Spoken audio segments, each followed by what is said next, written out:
मञ्चमा बोलाउन चाहन्छु स्वागत वक्तव्यको निम्ति श्रीमान शरद छेत्रीज्यूलाई।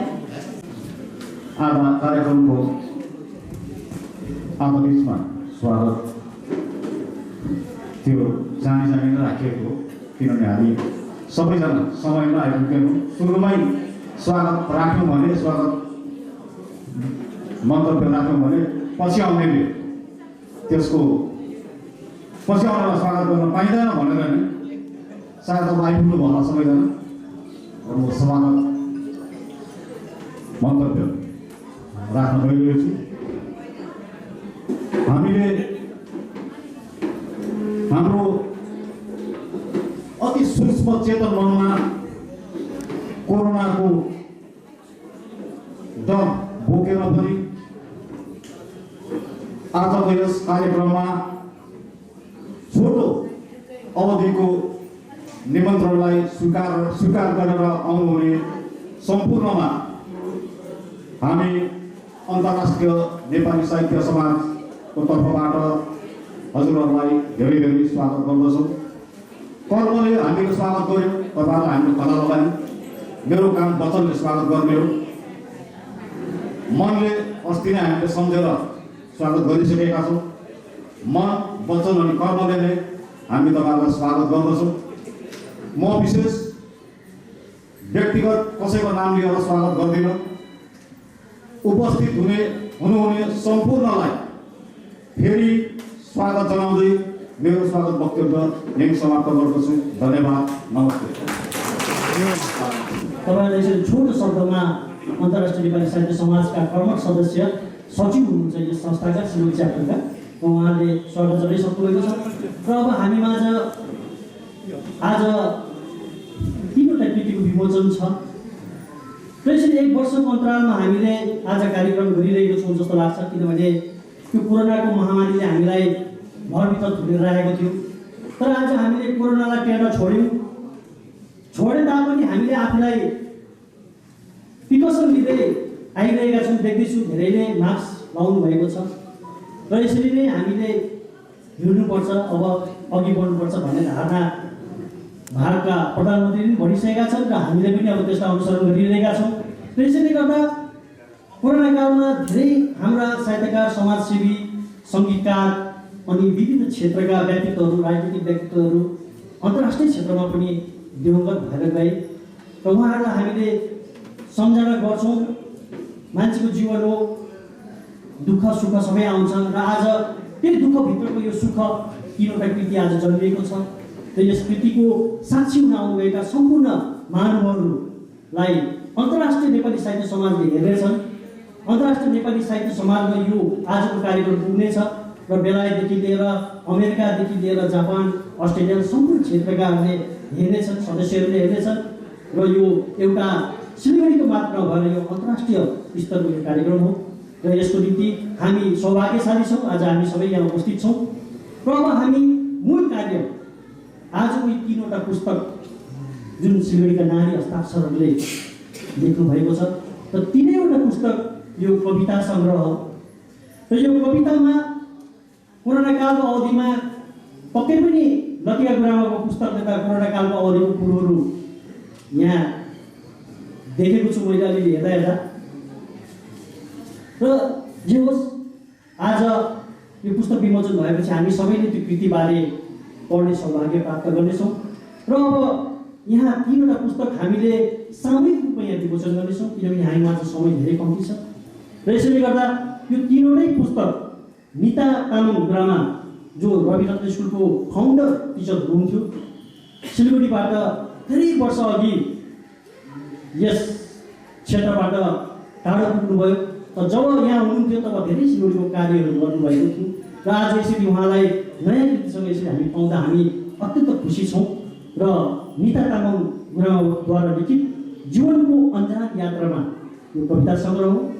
र त्यसरी नै गौरी सुब्बा प्रधान, हामीले गुरामाको लेखहरू यो हिमालय दर्पण, उलेन सुनचरीमा पनि हामीले पाउने गर्थ्यौँ र आज कृतिको रूपमा गुरामाको कविता सङ्ग्रह यहाँ आज विमोचन हुन गइरहेको छ र हामी गुरामालाई पनि बधाई दिन चाहन्छौँ र बधाई दिँदै गुरामाको घामको खोजीमा यो जुन कविता सङ्ग्रह छ त्यो पनि यहाँ विमोचन हुन लागिरहेको छ र त्यसरी नै आजको यस कार्यक्रम अन्य शासकको अध्यक्ष श्रीमती ललिता जोशी उहाँ कर्मठ सामाजिक कार्यकर्ताको अतिरिक्त 6 कृति समाजमा समर्पण गरिसक्नु भएको व्यक्तित्व हुनुहुन्छ र उहाँको कृति सङ्गरोधको पनि यहाँ विमोचन हुन लागिरहेको छ र यो 3वटा कृतिको सामूहिक विमोचनमा आउनुभएका प्रमुख अतिथि विशिष्ट अतिथिहरूलाई यहाँ मञ्चमा आइदिनु अनुरोध गर्दछु।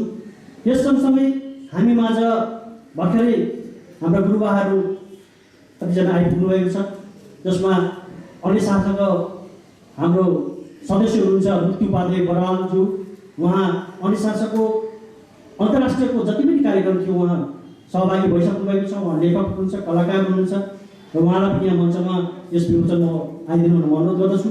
त्यसैले कृष्ण प्रधान सर उहाँ हास्य व्यङ्ग्य कलाकार हुनुहुन्छ लेखक हुनुहुन्छ कलाकार भन्दा नि उहाँ लेखक हुनुहुन्छ हास्य व्यङ्ग्यमाथि धेरै कृतिहरू लेखिसक्नु भएको छ समीक्षक हुनुहुन्छ समालोचक हुनुहुन्छ अन्त सिलगढीका गुरुवर पनि हुनुहुन्छ र त्यसरी नै हामी माझ ज्ञानेन्द्र खतिवडा कवि हुनुहुन्छ र सब समसामयिक हाम्रा सरहरू हामी सबैको गुरुबाहरू ज्ञानेन्द्र खतिवडा सर कवि हुनुहुन्छ र अहिले पनि साहित्य क्षेत्रमा धेरै अघि बढेर कार्यक्रमहरू गरिरहनु भएको छ र त्यसरी नै साहित्य क्षेत्रमा अनुवाद विधामा विशेष कलम चलाउने विक्रम खड्का डुवर्सेली हुनुहुन्छ उहाँ पनि यो अनुवाद साहित्यमा धेरै नेपाली जगतबाट काम गरिरहनु भएको छ र उहाँहरूलाई पनि हाम्रो अतिथिहरूसँगै यहाँ आएर यो विमोचनमा सहभागिता जनाइदिन अनुरोध गर्दछु। सबैले यहाँ मञ्चमा अनुरोध गर्दछु र यो एउटा साक्षी हो आजको यस विमोचन जो अन्तर्राष्ट्रिय क्षेत्रमा यसलाई आज हेरिनेछ र हामीले यसरी सिलगढीको 3 नानी हस्ताक्षरद्वारा लिखित यो कविता सङ्ग्रह यहाँ विमोचन गर्न गइरहेका छौँ र सबै महानुभावहरू आज जति पनि हुनुहुन्छ हामी यहाँ देख्दैछौँ आफ्नो क्षेत्रमा सिद्धहस्त हुनुहुन्छ हामीले सबैलाई यहाँ मञ्चमा निम्त्याउन सकेका छैनौँ यसको निम्ति हामी अन्यथा नमानिदिनु होला हामी क्षमा चाहन्छौँ र अब हामी आजको मुख्य कार्यक्रम यो 3वटा पुस्तकको विमोचन गर्न गइरहेका छौँ र अतिथिहरूलाई हामीले मञ्चमा निम्त्याइसकेका छौँ र उहाँहरूलाई अब हामी पुस्तक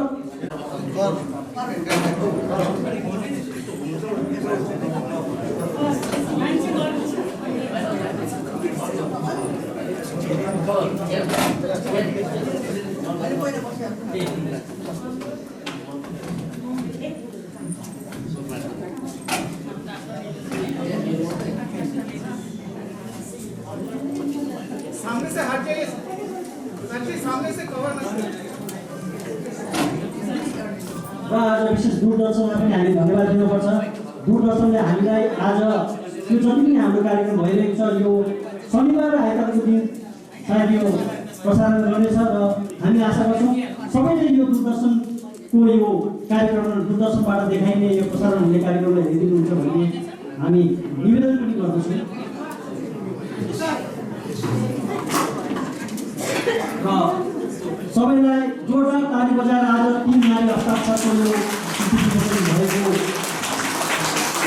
साक्षी भइदिनु अनुरोध गर्दछु र अब यो आज 3वटा पुस्तक विमोचन भएको घोषणा गरिदिनु म अध्यक्ष श्रीमान युवराज कार्यालयलाई यहाँ गराउँदैछु।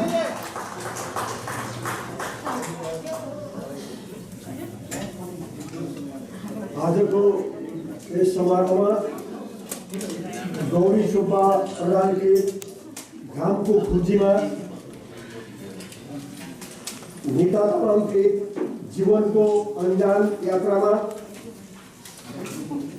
सङ्गरोध कविता सङ्ग्रह तिनीहरूको विधिवत विमोचन भएको लोकार्पण भएको घोषणा गर्छु।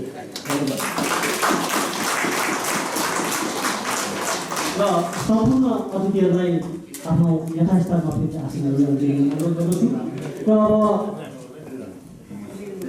यो दूरदर्शनबाट जुन प्रसारण हुँदैछ त्यो शनिबारको दिन डिडी बाङ्लाबाट 2:30मा प्रसारण हुनेछ र म आशा गर्छु सम्पूर्ण महानुभावहरूले यो 2:30 बजे यो कार्यक्रमलाई हेर्दै दिनुहुन्छ भन्ने गीत यहाँ प्रस्तुत गर्न गइरहेका छौँ र गीत गाउने एकछिन हाम्रो बहिनी सानिध्य थापा र उहाँलाई नचिने कोही छैन। उहाँले आपा भन्ने यो जुन फिचर फिल्म छ त्यसमा पनि उहाँले गाइसक्नुभएको छ र नेपाली धेरै गीत एल्बममा उहाँले गाइसक्नु भएको छ र सानिध्य थापा बहिनीलाई यहाँ मञ्चमा आएर आफ्नो गीत प्रस्तुत गरिदिनुहुन्छ। मलाई सम्झिदिएकोमा रतिका आन्टी निता फुपू अनि बडीलाई म धेरै धेरै धन्यवाद। साथै उहाँहरूलाई बधाई पनि दिन चाहन्छु।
सानिध्य थापालाई यति सुन्दर एउटा गीत सुनाउनु भएकोमा अब कार्यक्रमलाई अघि बढाउँदै हामी लेखिका त्रय लतिका जोशी, दिदी निता तामाङ अनि दिदी गौरी सुब्बालाई मञ्चमा आमन्त्रण जनाउन चाहन्छु। उहाँहरूलाई हजुरहरूले खादा अर्पण गर्नुहुन्छ। हजुरहरू जो जसले खाना अर्पण गर्नुहुन्छ सबैलाई म मञ्चमा आह्वान गर्दछु।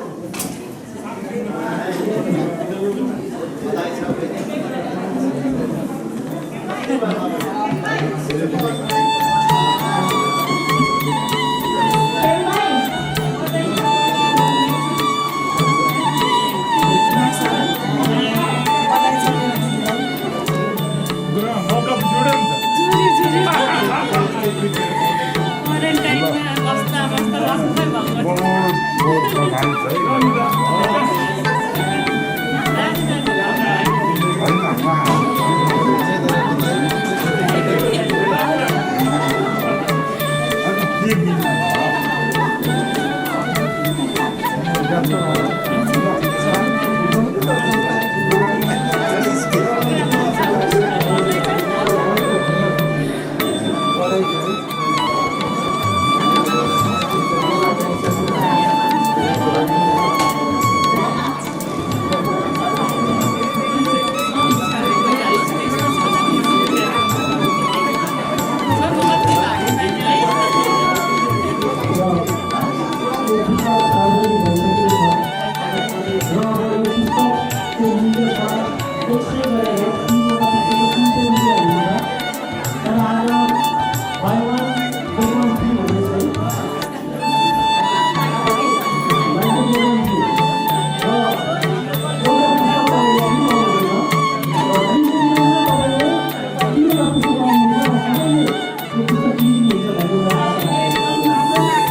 지은사 먼저 나오잖아.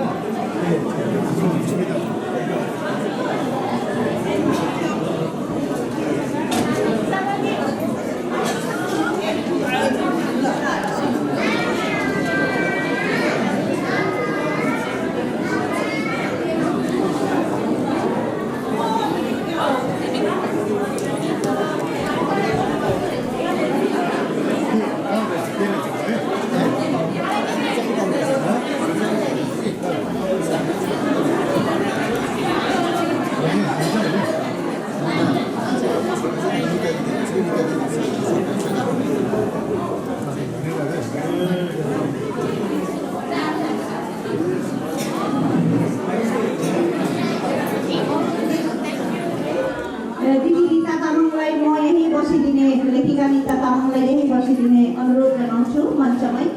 अनि अब कार्यक्रमलाई अघि बढाउँदै कवि रीता तामाङको परिचय र उनको कविता सङ्ग्रह जीवनको अन्जान यात्रामाको समीक्षा पाठ गर्न केही क्षणपछि म वरिष्ठ साहित्यकार तथा भूतपूर्व शिक्षक श्रीमान कृष्ण प्रधानज्यूलाई यहाँ मञ्चमा आमन्त्रण गराउँदछु।